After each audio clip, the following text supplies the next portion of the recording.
Christianity is a very young religion. It is a post-Christ religion.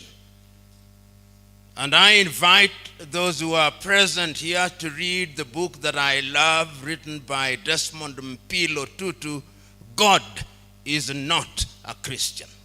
And I believe that God is not a Christian. Christianity, from my theology, is a human construct created after Christ was assumed into heaven. Controversial. That is the standpoint from which I come. I profess Christianity, but I read all holy books. I read the Hindu Gita, and I'm familiar with Hindu mythology. I read the Mahabharata. I hope all of you have read the Mahabharata, because the writers of the Mahabharata say that he who has not and she who has not read the Mahabharata has read nothing. And I agree with him. The Hindu Mahabharata was written 5,000 years before Christianity, and is 11 times longer than the Christian Bible. And when I talk about the Christian Bible, I mean the Bible that includes the 12 deuterocanonical books, sometimes referred to as the Apocrypha. And when I watch the Hindu Mahabharata, I begin to see theology, because the characters in that book attend a school under a tree, a banyan tree, and they are being taught theology. I urge you to read the Mahabharata. When I talk about theology, I'm also talking about theology before Christianity. And many of you will have read the works of Socrates, the works of Plato, the works of Aristotle, from whom St. Thomas Aquinas borrows very heavily. And that theology is also important because it is a theology that talked about gods, not God. That theology informed modern day Christian theology, and you are familiar with it as students of theology. When I talk about theology, I'm also talking about African theology. And those of you who are Africans will be familiar with the theology of Orunmila among the Yoruba peoples. Perhaps not documented, but that is also theology. Those of you, and many of you, are students of comparative religion. We must also be familiar with Islamic theology. So there is not one theology, there are theologies. And if one comes from that standpoint, one must therefore be very humble. I'm one who presently very slow to talk about denominations. Catholic Church, Anglican Church, SDA Church, Methodist Church. Today when you tell me I'm an Anglican, I resist it, although I was baptized in that church. And that to me represents an enlightenment. I feel I'm becoming closer to God when I run away from organized denominations. Because organized denominations bottle God and confine him to a very small space to which he does not belong. And the danger of theology, therefore, is that in my Anglican church, sometimes I hear the priest saying, we are going to learn about Anglicanism. And I said, is that about God, that Anglicanism? We are going to learn about Roman Catholicism. Is that about God or Roman Catholicism? We are going to learn about SDA. Is that about God or SDAism? And many of us are caught in that whirlpool. Today, I dare say that one of the greatest problems that bedevils Africa is religion. It is one of the things that debilitates Africa. Africa now finds herself in a space where many believe, wrongly in my view, that all our problems will be solved through prayer and fasting. Wrong. Hello everybody, how are you doing? I hope that you're doing super great wherever you're today. As you know, this is your presenter Jinduk Stories, and here with another educational video.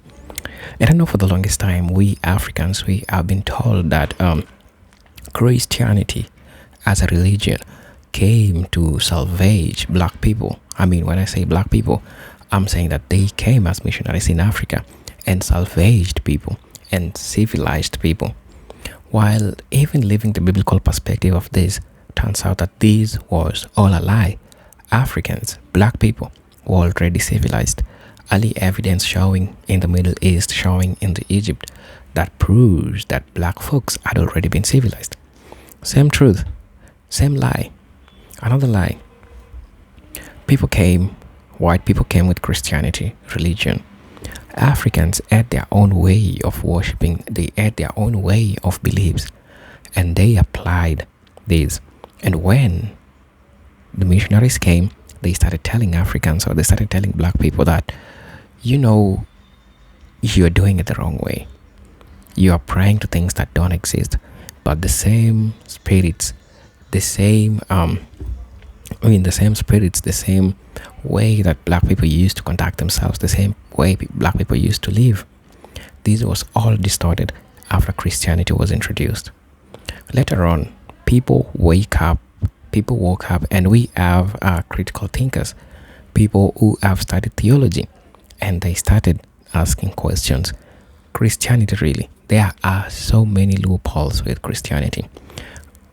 Kindly note this, I'm not trying to attack any Christian, but what I'm trying to do, I'm just trying to make you understand, and just trying to be open-minded while discussing these topics, because I understand sometimes it can be so annoying for some people to get to hear this, but all in all, it's all for education. At the end of the day, take what you feel is right, leave what you think is not right. That's how I think that's the best way of learning.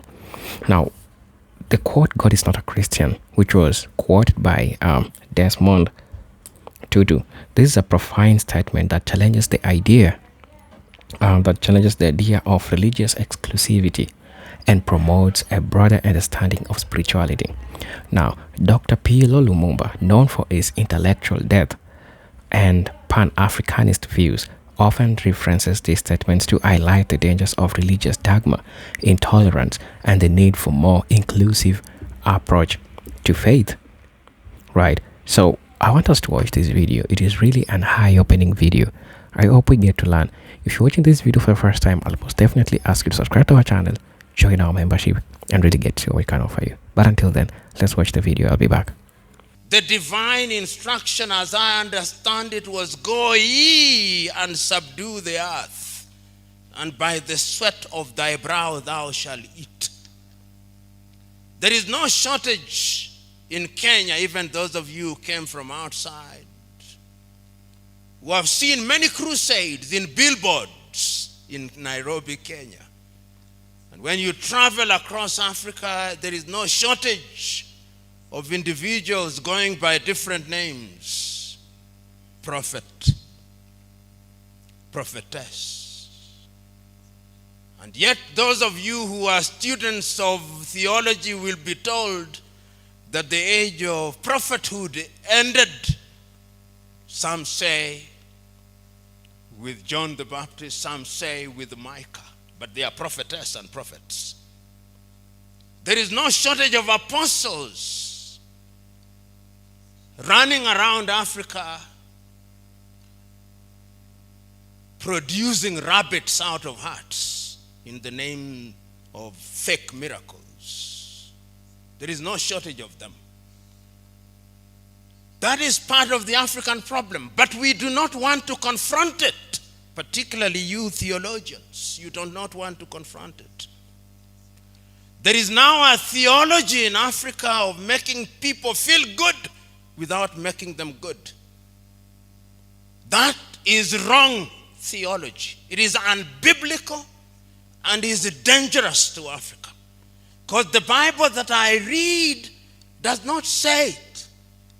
The Bible that I read is specific and unequivocal.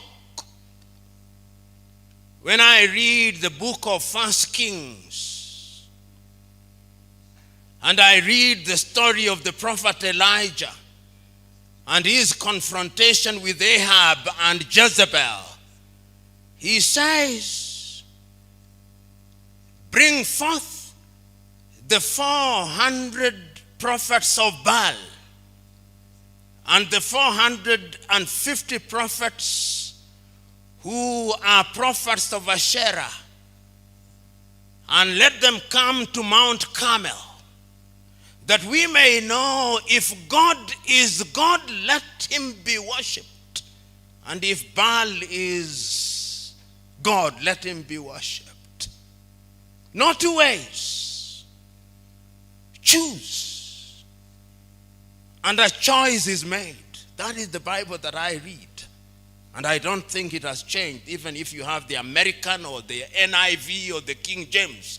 That one has never changed. So there is no equivocation in the Bible. It's about choice. The other Bible that I read is to be found in Joshua 24, and you'll be familiar with it. The last meeting between Joshua and the elders of Israel before he passes on at Shechem says, remember, before we crossed, before I called Abraham and Nahor from his father Terah, they worshipped other gods. And he narrates what he did to them and how he came into the land of the Amorites. And he tells them, choose you now whether you want to worship the gods that your fathers worshipped before they crossed the Jordan, or the gods of the Amorites in whose land you dwell. As for me and my house, I shall serve the Lord. No equivocation, clarity, choices being made. I read that. The Bible that I read also tells me in Matthew 24:24 that in the last day there'll be many Christs. They'll come, and they are coming now, many of them. They shall work wonders, and that they would even lead the very elect, but for divine intervention. That Bible I read, and I suspect you also read the same Bible. The Bible that I read in Paul's second letter to Timothy at 3 also tells me that in the last days there shall be a form of Christianity where people will be lovers of themselves, and they would cheat everybody just like Jannes and Jambres did to Moses in the desert. I read that Bible. I also read another Bible verse in the Bible, Romans 1:30, that people shall be lovers of themselves, and they will have committed all sins, and they manufacture new sins like LGBTQ. So nowadays I go to church and pastors are equivocating. My own church, I saw in England the clergy coming complete with a dog's collar, apologizing for people who are engaged in LGBTQ, saying that God loves them. Yes, he does, but God does not love sin. And the last time I checked, and the Bible has not been revised, one of the reasons why Sodom and Gomorrah was destroyed was because they engaged in those. So, when you ask me to talk about the role of theology and the problems bedeviling Africa, I'm situating my presentation in those biblical verses, which are clear and unequivocal. Africa and Africans, like all peoples, face numerous problems, and human beings face numerous problems. We seldom forget, but we must never forget that this continent and our people were enslaved. We must never forget that. You must never forget that 18 million Africans were taken from the eastern part of Africa into the Arab world, and men were castrated. You must never forget that. Because the effect of it is with us today. We must never forget that over 12 million Africans were taken to the Caribbean, taken to Europe and America. We must never forget that.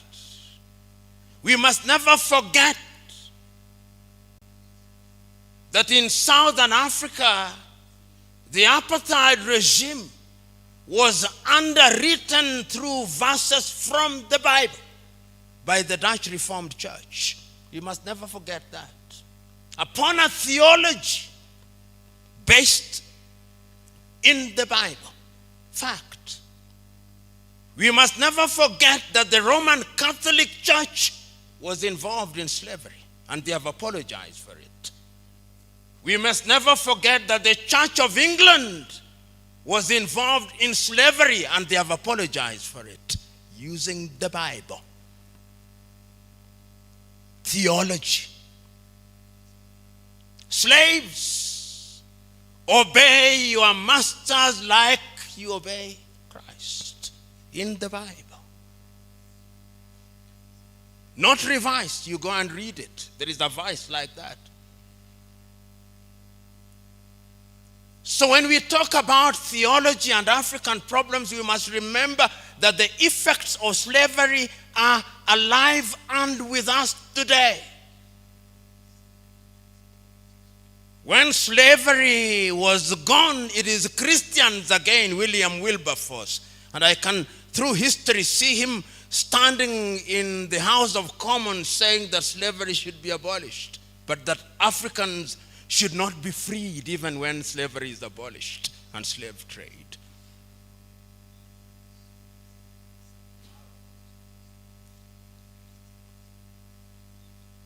After slavery, colonization came.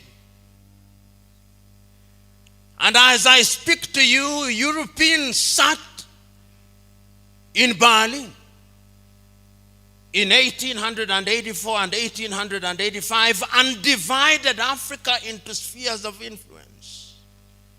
Africa was a hunting ground, divided amongst the British, the Italians, the Dutch, the French, the Belgians, the Germans.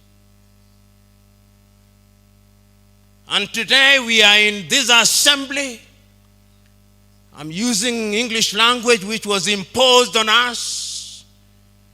And those of you who come from English-speaking countries, you referred to as Anglophone. Those of you who come from French-speaking countries, you are referred to as Francophone. And those from Portuguese are referred to as Lusophone. Soon there'll be Sinophone. We don't speak Yoruba. I'm not speaking Yoruba.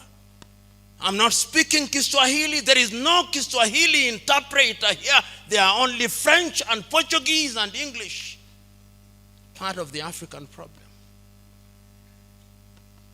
We are confused. When my friend resisted their being called a perfect Frenchman, I could understand his anger. because the colonial project was a dehumanizing and humiliating process. And religion and theology were at the heart of it. That is why when the European colonizer, we used to be taught in school that the flag followed the cross.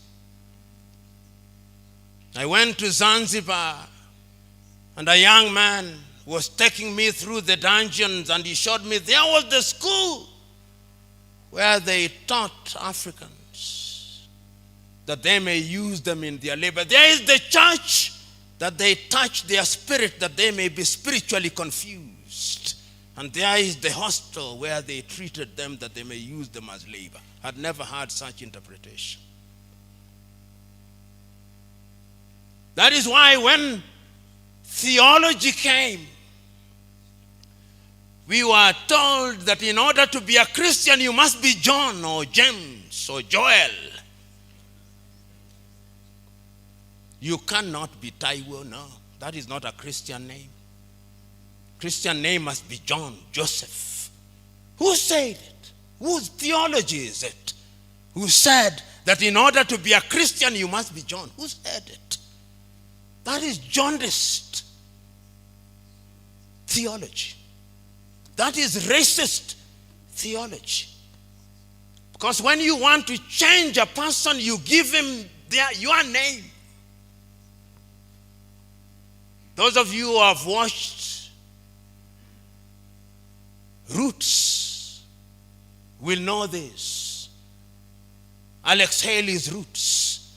You capture Kunta Kinte, and in order to dehumanize him, you call him Toby. That is also theology. So, African problem is also colonization. So as we speak now, there are Nigerians here. There are Ghanaians here. There are Congolese, Democratic Republic of Congo, and then there is Congo, named after Ferdinand de Brazza, called Brazzaville. I look forward to the day they change Brazzaville's name. At least they changed Leopoldville into Kinshasa.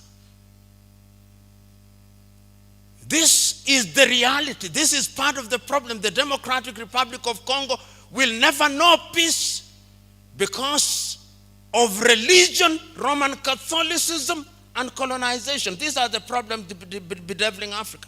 And we never say it. King Leopold of the Belgians caused 13 million Congolese to be killed. Twice the number of the Jews that were killed by Adolf Hitler at Holocaust. But we have forgotten. We Africans have a short memory. But the Jews will never allow you to forget. Never, ever. But we Africans have forgotten. Part of the African problem is short memory, amnesia. Is part of our problem. And that is why we keep on repeating the same mistakes time and over. Colonization is part of the problem that affects Africa. Because after colonization ended, we have another thing called Neo-colonization.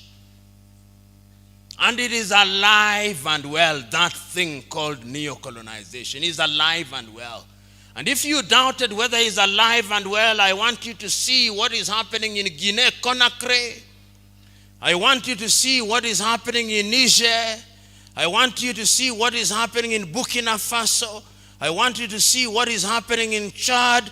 And I want you to see the arrogance of the French president when he says, my ambassador shall not leave, my bases shall not be removed. At least yesterday he capitulated. The neo-colonial project is alive and well. Did you hear the voice of the church throughout what is happening in Guinea-Bissau? No, the church is silent. The church is complicit. So when you talk about theology and what it can do, sometimes courtesy of theology, because you want to be good, you don't raise your voices. The last time I checked, John the Baptist's voice was alive and well in the wilderness. Where is the voice of the church amidst all this?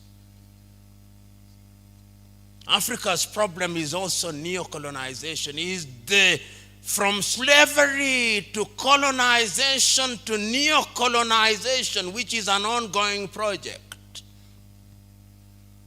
And Ghana's Kwame Nkrumah was right in 1965 when he said, the last stage of colonization is neo-colonization, and is alive and well. And we see it. Today, I tell Africans because of neo-colonization, I'll come to what I think theology can do. Today in Africa, here in Nairobi, Kenya, if you want to buy something from a supermarket, you go to Carrefour, which is French. You want to buy fuel, you go to Total Energies or Rubies, which is French. You want to have your pizza, which is made by Kentucky Fried Chicken, which is American, you have it carried by Glovo, which is Spanish. If you want to have security, you have it by G4S, which is British. If you want your home guarded, is guarded by KK, which is Gardewald from Quebec. If you want to have chicken, it's Kentucky Fried Chicken. If you want your airports managed, it's Swissport from Switzerland. That is the state of Africa. Consuming what we do not produce and producing what we do not consume. Just look at it. That is it. And when you are in that state, you are a slave. When you are in that state, you are dehumanized. When you are in that state, you are not behaving as if you are made in the image of God. If you run across Africa, there is no shortage of organizations which are designed to debilitate Africans through NGOs, USAID. Right now they are busy dropping food in Sudan and Somalia. UK Aid, Danida, GIZ. There is no shortage of them, and Kwame was right again. The colonialist comes under different guises, but they kill your spirit to survive. So Africa is bedeviled by all these things. And until the scale falls from our eyes and the wax melts from our ears, we will not go anywhere. So what can you do amidst all these things? What can religion do? What can theological schools do? Can they do anything that is useful? Can they change people's lives? Can they empower people? The Bible can be disempowering, and the Bible can also be empowering. You know, several years ago, when my child was young and wanted to be baptized, I went for preparation. She had not attained the age of majority. She was 1. And my provost at the All Saints Cathedral asked me whether I believed in child baptism. I said I don't. It's not biblical. There is nowhere in the Bible where anybody was baptized as a child. And if it was biblical, Christ would have been baptized as a child. Then he said, why do you bring your child? I said, because I know you people. When my child comes here as an adult, you'll ask her, why were you not baptized? So she got baptized, but I said it has no biblical basis Completely. This is man-made. Then they say, but they used to dedicate the children. I say that was Jewish tradition. Christianity has roots in Judaism, but it's not Judaism. So the Bible can be misinterpreted. Another time, I'm invited to speak to politicians here in Kenya. And when they have read, they say that all leadership comes from God. I said, no, it's not true. There's so many crooks in leadership in Africa and elsewhere, they could not possibly be coming from God. Then they say, but it's biblical. I said, the book of Romans was written by Paul in the year 1577 to 1508 AD, 57 AD, 58, when he was going to Rome on trial. And some of the things are not inspired. They were informed by the politics of the day. He was softening the rulers in Rome, but it did not help him. When he arrived there, he was arrested, detained, and he was executed. So it is not true that all these things are inspired. And if you read Rome and the book of Romans historically, you'll see that there are things that are Paul's own opinion. And you who are theologians may debate about it. I'm giving you these because I'm now coming to the theology of it. You may now know that there is a committee that is doing the rounds in Kenya, which is collecting views about religion and how religion should be regulated because of an incident called Shakahola. I appeared before them. And during my presentation, I made this statement, and the chairman almost jumped out of his seat. I said that the Nicene Creed was a political settlement. He said, that is heretical. He must have said that from his body language. And I said it was political. Then the person said, why? When in 324 AD they invited the 100 or so many bishops in Nicaea, only 80 attended. You theologians know. And how the Nicene Creed then came about, that the Spirit proceeds from the Father and the Son, was a battle between Arian and Athanasius. And Athanasius won the day. And even now, I told him, in the Eastern Orthodox, the phylloky is removed. And you don't say the Spirit proceeds from the Son. It says proceeds from the Father only. It was a political settlement. Then he said, but why are you saying this? I told him, because I'm a Christian of Berea. The Christian of Berea questions. And Paul is him who says in Acts of the Apostle that why he liked the Bereans, when the gospel has been preached to them, they went home and asked, we heard you saying all these things. We are fact-checking you. We are fact-checking you.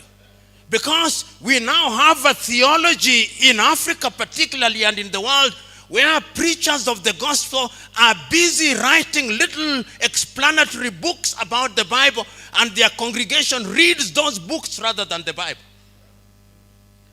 The joy of many preachers today is that I've written 20 books. Read my books, and they don't say buy my books. They say donate. Deception. Just be right. Say, buy my books. And if you ask people whether they have read the Bible, many have not. I did a challenge. I'll not do it here because some of you will fail. I told in a congregation, I want you to recite to me the Lord's Prayer without referring to any book. Out of 10, only 2. Then I said, I want you to tell me the 10 commandments in the order in which they were given. Only 2. Only 2. But say what the pastor has said in his book about the last days, they can memorize everything. In the last days, Matthew 24:24, there shall be many Christs, and they shall mislead many, even the very elect. So the question is, with all these problems facing Africa, education, health, bad governance, and all these things, in Africa, we have some of the lowest quality politicians. African countries say that they are democratic, they are kakistocratic. And kakistocracy is a government of the very worst. You are led by your very worst. That is kakistocracy. If you combine that with kleptocracy, which is a government of thieves, then you can see why Africa continued to punch below her weight. In all areas, we continue to do so. So that many Africans have now surrendered. What they are remaining with is prayer and fasting. Africans pray for what they can work for. That is not the divine instruction. Paul was still making tents. We must continue working. Faith and works. We have converted God into an operator of a lottery and a casino, where upon tithing, then you will get more. You say tithe and you will get more. That is why you have all these dangerous things that are now emerging even in Christianity. Extremism. We have had Shakahola, where people died here in Nairobi. I hope you've been told about 300 dead. And some are still being counted. In the olden days, not too long ago, when I was a young boy, you had the Reverend Jim Jones of Guyana, outside of Africa. The Branch Davidians in Texas, in Waco. And many of these fellows are running riot. And African theology has always been there in an attempt to interpret religion and Christianity in a manner in which is in conformity with African realities. We had the African independent churches here before independence. They are still there. They are trying to understand Christ. Because in Christ's mind, there are no Jews, no Gentiles, no men, no women. That is the Christian theology. No Jew, no Gentiles. Those of you who are from the Democratic Republic of Congo will know of Donna Beatrice, sometimes known as Kimpavita. And her theology, he was trying to make people understand Christ from a Congolese environment. If you have not read about Donna Beatrice or Kimpavita, go and read about her. She was burnt on the stakes by the colonialists, just like Jean d'Arc. Many of you who are from Congo will also remember Simon Kimbangu. In prison, died in 1951 in prison. Kimbangu was also trying to come with a theology that responded to African reality. I'm now trying to suggest to you that theology can be useful, but theology must be decolonized. If we don't decolonize theology, then we will continue to believe that the theology handed down to us is what is going to solve our problems. And permit me to be a little bit unsettling.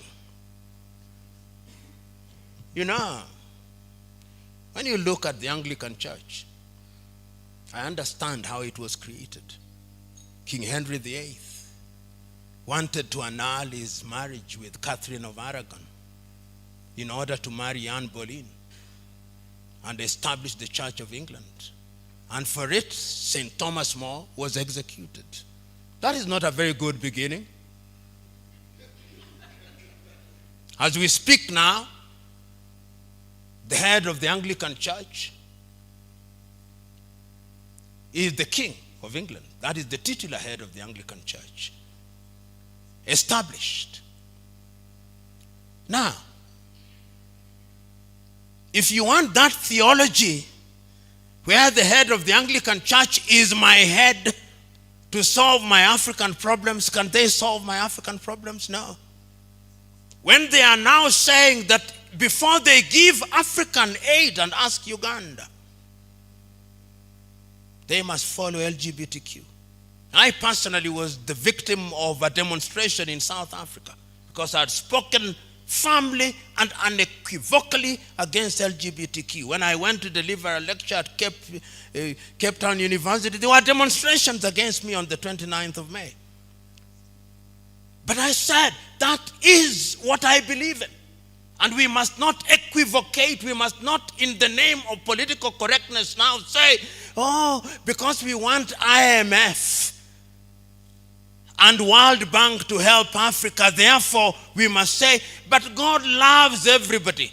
Yes, indeed he does. But he tells you to do things in a particular way.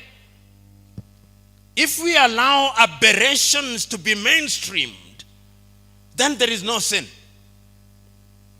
We are getting into a level where there is no untruth. Everything is right. Everything depends. That is the theology that is now beginning to emerge from Europe and America. He is going to be the dominant theology. And he's going to have everything pegged on it. Uganda has had aid cut from it because the Ugandan president has spoken about it.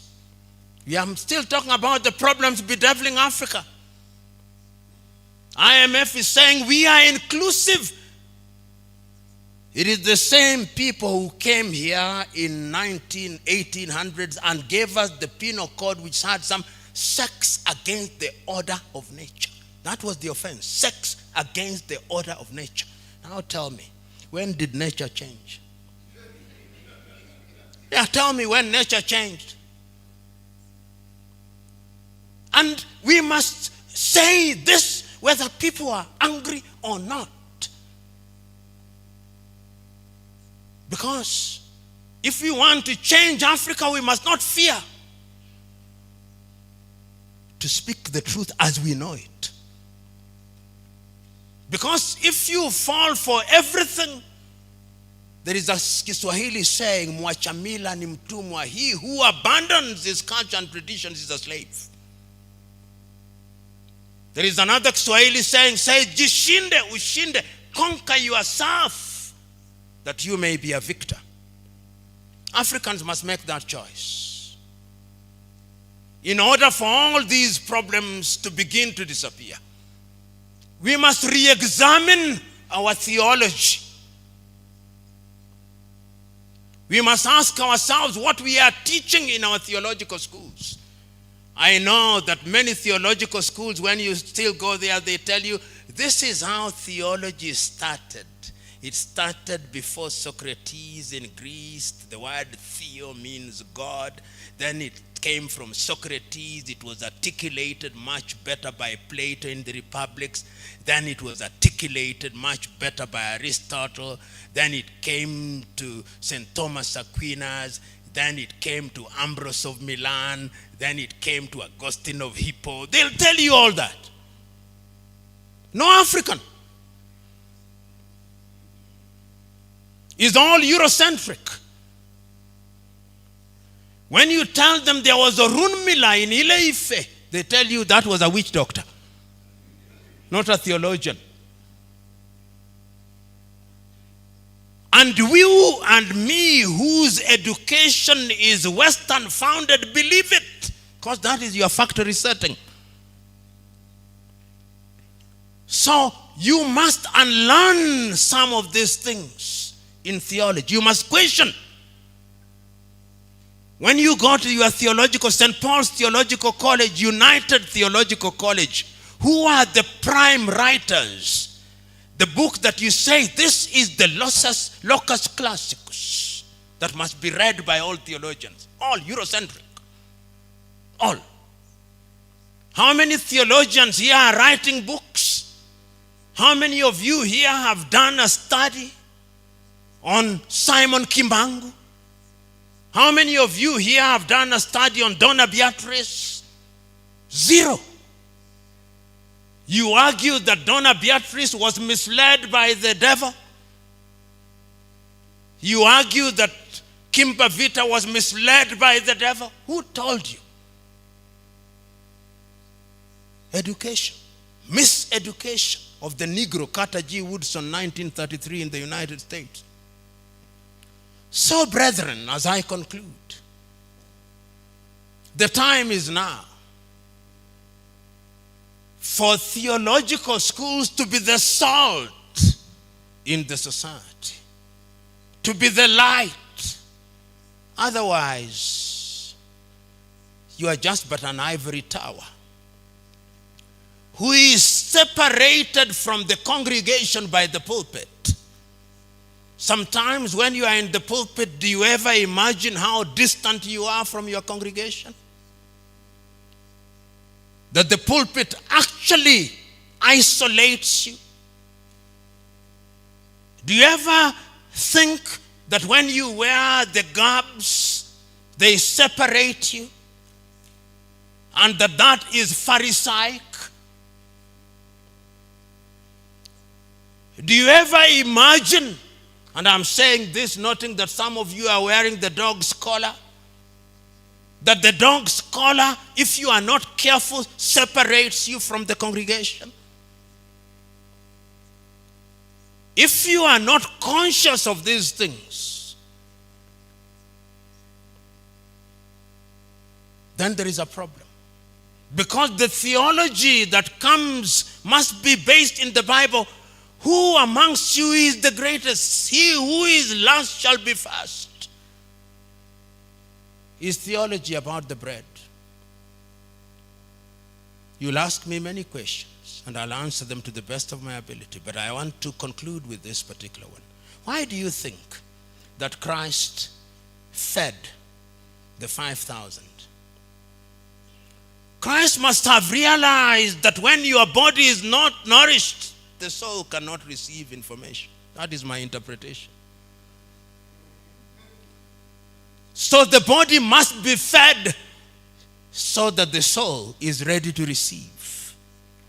The theology in which you are engaged must do that. If it does not do that, then it is sterile theology. Thank you very much. Hello guys, welcome back to the channel. It's a super Monday, whether it's evening, wherever you are, morning, I don't know. All in all, we all gonna be learning from this video. Now, I try to take notes of a couple of things that Dr. Peter Lumumba was trying to say in regards to this. First, understanding the meaning of God is not a Christian. I know this itself raises question. At its core, Desmond Tutu's statement challenges the belief that any one religion has a monopoly on God. Christianity, Islam, Judaism, Hinduism, and other faiths all claim to have unique access to the divine truth. However, if God is truly omnipotent, omniscient, and omnipresent, he cannot be confined to one religious tradition. That makes sense. Christianity emerged thousands of years after humanity had already established spiritual traditions. If God existed before the birth of Jesus Christ, then he must have interacted with people in different ways before Christianity was formed. Therefore, it is illogical to believe that only one religious path leads to divine truth. Now, getting back to Dr. Desmond Tutu's statement, Dr. Desmond Tutu's statement does not diminish Christianity, but instead invites believers to acknowledge that their faith is one of many ways of resort to understand and connect with the divine. It is an argument against religious arrogance, the idea that only one group possesses the full truth while others condemned. Right. Another thing that I would like to discuss also in regards to this is religious exclusivism versus religious pluralism. Religious exclusivism is the belief that only one religion holds the ultimate truth and all other faiths are either misguided or false. This belief is common in many religious traditions, where adherents are taught that their faith is the only correct one. However, religious pluralism argues that different faith traditions offer unique but equally valid ways of understanding God.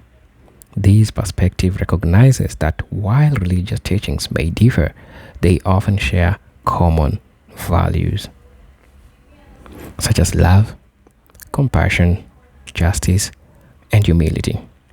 Now, Tutu's quote encourages people to adopt a pluralistic view of faith, recognizing that God can reveal himself in different ways to different cultures: Christianity, Islam, Buddhism, African tradition, religions, and other belief systems all contain wisdom that reflects aspects of the divine. Right. We have religious exclusivism and religious pluralism.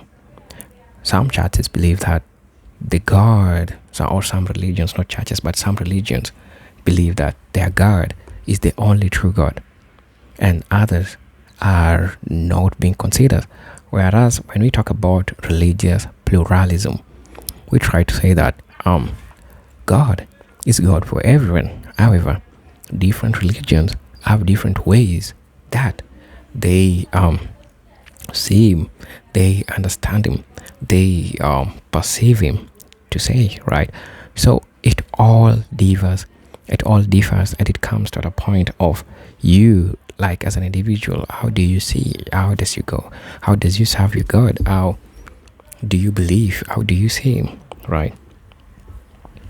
The third thing that I would like to talk about is the political and social manipulation of religion. Now, Dr. Piolo Lumumba discusses how religion has been used as a tool for political and social control. Many religious institutions have historically claimed exclusive access to God as a means of controlling population, one shaping laws, justifying oppression. When we talk about colonization and religion, as my first arguing point that I started with, in Africa, Christianity was introduced largely through European colonialism. Missionaries played a significant role in converting African communities, but their teachings were often used to justify colonial rule. The Bible was sometimes interpreted in ways that encouraged submission to colonial authorities. Many Africans were told that their traditional beliefs were pagan or evil, leading to erosion of indigenous spirituality. Also talking about religious wars and conflicts. Throughout the history, religious exclusivism has led to wars, persecution, and intolerance. The Crusades, the Spanish Inquisition, and modern-day religious extremism all demonstrate how the belief of a single absolute truth can lead to violence and division. Economic exploitation and the church. Many religious institutions have amassed vast wealth while preaching humility and sacrifice to their followers. The Vatican, mega churches, and religious leaders who exploit their congregation for financial gain illustrate how faith can be manipulated for personal and institutional reasons. Now, by stating that God is not a Christian, Tutu and Lumumba challenged the idea that only one religious institution can claim exclusive ownership over the divine. They call for a return of the essence of spirituality, seeking truth, justice, and love rather than using religion as a tool of division and control. The fourth thing that I would like to talk about is the African perspective of spirituality. This is so important. Before the arrival of Christianity and Islam, African society had their own spiritual traditions, many of which emphasize the interconnectedness of humanity, nature, and the divine. These traditions were not necessarily organized religions in the Western sense, but they were deeply spiritual. When we first start by talking about the supreme being, the concept of the supreme being, many African cultures believed in supreme creator, often referred to as Nyame among the Akan, Olodumare among the Yoruba, Ngai among the Gikuyu. The creator was often seen as a distant, while ancestors and the spirits acted intermediaries. I'm also going to be talking about religious syncretism. When Christians and Islam arrived, many African communities integrated these new beliefs with the existing spiritual practices. This syncretism demonstrates that faith is not rigid. It adapts and evolves within different cultural contexts.